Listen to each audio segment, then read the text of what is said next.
No valió que el señor aquel, pues, el acusado, pues dijera, no sabía que ser una persona, de lo que yo macheteé fue un perro. Entonces contestó el brujo, sí, señor, yo era ese perro. Y usted me venía a machetear. Conclusión, pues, la cosa se puso gravísima y no sé al fin en qué paró. Pero parece que eso se volvió pleito en la delegación. Es un caso, pues, concreto, físico, concreto. Ahora valdría la pena que yo dijera algo, ¿no? ¿Qué me consta a mí? Muy bonito los relatos. ¿Y a usted qué le consta, no? Pues bueno, a mí sí me consta. Le voy a decir lo que me consta. Dicen que por ahí había una mujer que era de esas, era una arpía. Por cierto que no sería muy hermosa cuando era una arpía, ¿no? Bueno, yo procuré ir a ser mi amigo de la arpía, porque siempre he sido investigador. Me ha gustado explorar directamente, no atenerme únicamente a la cuestión de los libritos, sino ir a ver qué es lo que hay de verdad en cada cosa, ¿no? Y les aconsejo a ustedes lo mismo, ser atrevidos en la investigación. Uno tiene que investigarlo para descubrir por sí mismo, ¿no? Yo me hice amigo de la arpía, o por no decirle bruja, ¿no? ¿Vale? Y costó trabajo que me dijera que sí sabía algo, ¿no? Pero a fin logré que me dijera, me lo dijera. ¿Cómo no? Hizo experimento. Le dijo, bueno, esta noche me invito a usted. Sí, perfectamente. ¿A dónde? No se preocupe usted, ¿a dónde? Lo invito. Está bien. Me acosté en decúbito dorsal, con el cuerpo relajado, medianoche, aguardando a ver qué sucedía. 12. Pero yo estaba tan despierto, no pasaba nada. Las horas iban y se iban, y yo dije, aquí lo que me va es amanecer a mí todo desde la mañana con unas tremendas ojeras, pero vamos a aguardar a ver qué sucede. Como me había dicho aquella dama que tenía fama de tener poderes, que me invitaba a un paseo de esos extraños, dije, vamos a ver qué pasa. Bueno, de pronto sentí despierto, así como estoy aquí, sentí un peso sobre mi cuerpo. Los focos los había dejado encendidos. Debido a haber dejado apagados, ¿no? Qué tontería mía haberlos dejado encendidos, pero bueno, los dejé encendidos, ya ni modo, pues. Sentí un peso así en el cuerpo, por el pecho. Iba a respirar y no podía, sentía que me ahogaba. Y luego la voz le dice así, pero vamos, aquí estoy, camino. Y luego se me había acostado encima, sentía que los pies de ella como que no eran pies comunes y corrientes, parecía como una cola de pez que se movía sobre las partes, los partes inferiores del cuerpo, y así sobre los pies. Pero como yo no tengo miedo, francamente, y me gusta ser atrevido en investigación, dije, vamos a ver qué sucede, pues. Yo miedo no tengo. Me dice que vamos, bueno, me fui levantando y se retiró encima de mí para que me pudiera levantar, y hasta me ayudó a levantar. Me levanté, puse de pie, a ver qué pasaba, ya de pie. Me dice, vamos, no temas. Que no temo a nadie.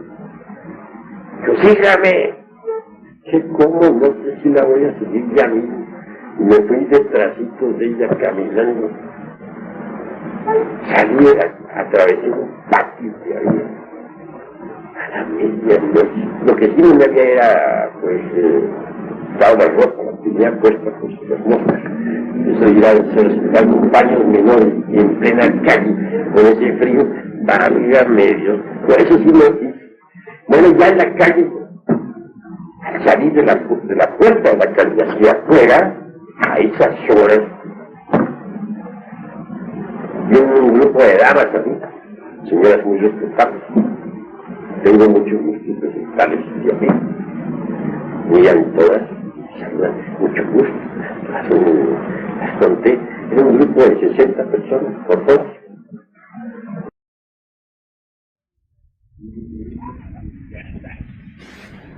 Así pues que ellos me dijeron, siga usted adelante. Yo seguí. Luego llegué a la orilla de un precipicio. Me dijeron, salte y no tema. Bueno, yo francamente vi el abismo abajo y en cuerpo de carne y hueso, vestido así como estoy ahora y todo, pero pensé para mis adentros, me la juego, no voy a tener, si temo, puede que pierdan un chance, una oportunidad, mejor no temo, me tiré al aire, bueno, y con gran asombro floté en la atmósfera, no había duda, mi cuerpo físico había entrado en la cuarta vertical, así flotando en el ambiente, me fueron llevando a través del océano. Sé que vi hacia abajo el océano Atlántico, no había duda. Y yo flotando en el ambiente. Y aquellas 60 personas chinas me acompañaban. No vi nada de eso que dijeran que las brujas a medianoche andando con escobas y algo por el estilo. Ahí no había nada de eso. Vi esas 60 señoras ahí venerables, todas muy respetables, flotando en el ambiente circundante y animándome a no tener miedo. Esa era la cruda realidad de los hechos. Pero bueno, vamos a ver en qué va a parar toda esta cosa. Al fin, llego a dónde, ¿qué lugar es este? Me dijeron, es España, señor. Esta es España. Avanzo un poco más y me encuentro ante un extraño edificio. Este edificio, válgame Dios y Santa María, ¿dónde estoy yo metido ahora? Pues ese edificio era nada menos que el castillo de Klingsor. Entonces dije, ajá, entonces la ópera maravillosa de Richard Wagner, el castillo de Klingsor, existe. Entonces Richard Wagner no era un tonto, se las sabía todas y de todas. De inmediato supe por intuición que ese castillo de Klingsor era la antítesis de aquel otro castillo, que es el castillo de Montsalvat, donde está el Santo Grial, nada menos. Bueno, llegué al lugar, ahí pude ver que tenían un Cristo. Pero el Cristo lo tenían debajo de un gran caso de cobre. Como que aquí viene ya. Bueno, el castillo estaba rodeado de jardines espléndidos, todo era maravilloso. En el centro, dentro del castillo, había un gran salón con una alfombra, esas estilo siglo XVIII. Que espejos, cristal de roca, con aquel oro exorbitante, todo era espléndido allí, y un candil que caía iluminando la estancia, y debajo del candil aparecía una mesa. Bueno, señores, les cuento que allí estuve. Allí vi que danzan las parejas alegres a la medianoche, hombres y mujeres danzando. Me encontré con que esa era una población de seres humanos que llevan cuerpo físico en estado de gimnasia y que pertenecen que viajan por la cuarta vertical. Pero hay algo que sí me dejó estupefacto. Estaba prohibido nombrar a la Divina Madre Kundalini. Estaba prohibido nombrar al Cristo. Entonces ya me di cuenta que estas gentes eran ginas negros. Nombraron al Cristo, le dicen, no sea, cuidado con esas malas palabras, le dicen ahora.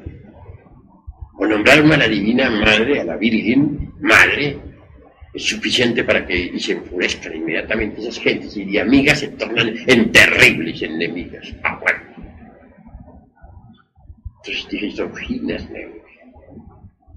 Bueno, ya conocí esta cosa. Ni modo. Salí de aquel recinto, solo, con mi propia cuenta, a través de la atmósfera nuevamente. Dije, voy a para la casa. Pude regresar sano y salvo. Nada me había pasado, pero sí había tenido una linda experiencia. Había conocido los ginas negros. Así pues, si hay ginas blancos, también hay ginas negros. Y conozco los ginas blancos, porque yo he estado personalmente en el templo de Chapultepec, en México. Más aún les voy a decir una gran verdad, se las voy a confesar. Yo soy miembro activo del templo de Chapultepec, en México. En ese templo tenemos una copia del Santo Grial. En ese templo tenemos nosotros un precioso altar, tenemos nosotros un salón maravilloso y allí se reúnen hermanos gnósticos. Quien está dirigiendo este templo ahora es el maestro Rasmussen y su esposa. Ambos son gnósticos. Allí se sigue al Cristo. Son ginas blancos. De manera que vean ustedes las dos antípodas, ginas negros, ginas blancos. Y a ambos los conozco por experiencia directa, no por lo que otros digan o dejen de decir. Invocaciones. Hay muchos modos de hacer invocaciones. En mi pasada existencia les enseñé a algunos, por ejemplo, a llamar a Lucifer Náhuatl. ¿A cuál Lucifer? ¿Al diablo ese de los curas? No, al Lucifer interior de cada uno. Hacerlo visible y tangible. Y entonces, nuestro gran amigo, Arturo, en aquella época se llamaba Antonio Vargas, se salvó nada menos que de que lo fusilaron. Él estaba metido en la bola, allá en la época de la Revolución. Y lo llevaban ya a fusilarlo, un grupo de soldados. Y se acordó a él de la clave que yo le había dado, la clavícula de Salomón, para invocar a Lucifer Náhuatl. La pronunció, la invocó, la vocalizó. Conclusión, ¿qué? Logró hacerse invisible. Se montó en un caballo, todos vieron que iba un caballo, pero sin jinete. Los soldados dijeron, ¿pero qué pasó? Bueno, hicieron un escándalo enorme en aquella época, en los periódicos. Y lo buscaron como aguja, nunca lo encontraron. Se comentó por donde quiera el asunto. Brujería, decían, brujería. Ese es un brujo. Sí, le dio buen resultado. Se salvó el pobre. Sino que tal, vea, le dan chicharrón. Ni más ni más. De manera que es cierto que hay claves para hacerse invisible, ¿no? Pero en este momento me viene a la memoria algo muy interesante. El doctor Fausto le enseñó a un sujeto XX a invocar a Lucifer Náhuatl. El sujeto le había pedido que le diera las clasecitas y el doctor Fausto se las dio. Le enseñó la clavícula del rey Sanoguá. Se fue el sujeto aquel a un lugar donde pasaban dos caminos, se paró en el centro, pronunció la clavícula del rey Salomón varias veces, invocando y nada que aparecía el señor Lucifer. Al fin apareció horrible, espantosamente feo. ¿Por qué? Porque este discípulo todavía le faltaba mucho, era muy nuevo y tenía el ego bien gordo, pues Lucifer refleja exactamente el estado en que uno se encuentra. No es otro sino el estado psicológico en que uno se encuentra. Bueno, total, no resistió el pobre hombre. Salió corriendo, espantado. Llegó a la casa y ¡tas! Dio el changazo. Privado. A los 3 días murió. Alcanzó cuando mucho el pobre hombre a confesarse y comulgar. Y exhaló su último aliento. ¿Ya ve? Se metió en camisas de 11 varas. De manera que lo primero que hay que tener en la vida es mucho valor para poder meterse a hacer una invocación de esa talla.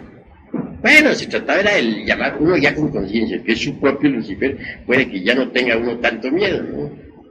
Pero normalmente la gente siempre se horroriza de esas cosas. Así pues que es muy cierto y